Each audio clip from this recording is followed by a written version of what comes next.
the Foreign Affairs Committee and now the lead Democrat, to say that the issue that's before us today is not a political issue.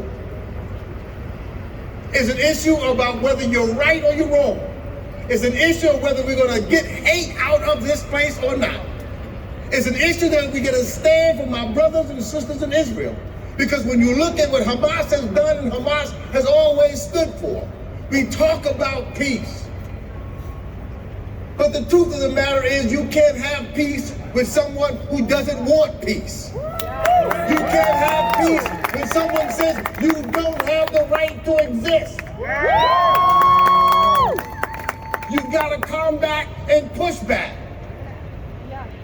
And so I'm here to say that the United States Congress, my colleague Dan Goldman, I was with Grace Ming earlier today. We are going to make sure that Israel has everything that it needs to defend itself. To be silent is to be complicit. We cannot sit on the sidelines. And I gotta tell you, as the lead Democrat on the Foreign Affairs Committee, I'm going to be going from country to country and saying, where do you stand? Because this is a human rights issue.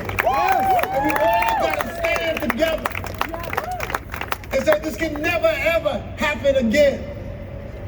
Fact of the matter is, I've been to the Gaza Strip. I've been in those tunnels. I've watched people who just wanted to eat, but they have to sit with their faces to the door, scared if someone wants to attack them. Enough is enough. So I'm going to stand, as the President of the United States has said, making sure that everything that Israel needs is there. I'm standing with the President as he sent George W. Bush ship there to make sure that folks know that the United States is standing strong with Israel. I'm going to stand with my colleagues. I close on this because we think it's so important. I called my colleague, Michael McCall, who's now the chair of the Foreign Affairs Committee. I said, Michael, we've got to speak with one voice. We've got to make sure our Congress puts something out. We work collectively to draft a resolution to talk about the hate and the heinous acts and the criminality of Hamas, and that we stand with Israel. And when we get back to Washington, D.C., that resolution will be introduced.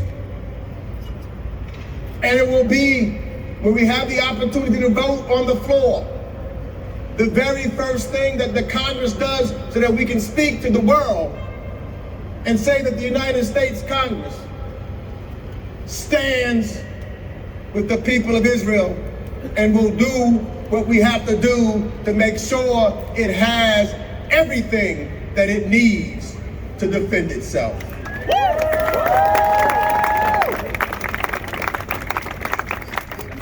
30, I was lying in bed with my 9-year-old daughter on one side and my 5-year-old daughter on the other side, and sirens went off in Tel Aviv.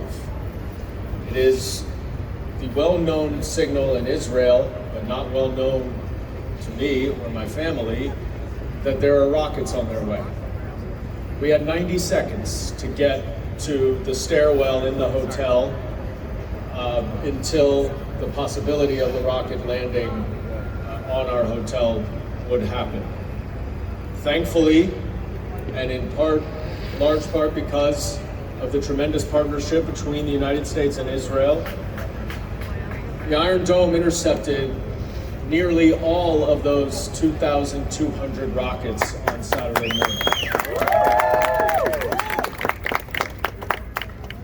But the trauma that my children and I felt as we went back and forth to the stairwell as the sirens called out, as we heard the Iron Dome missiles intercepting the rockets, is nothing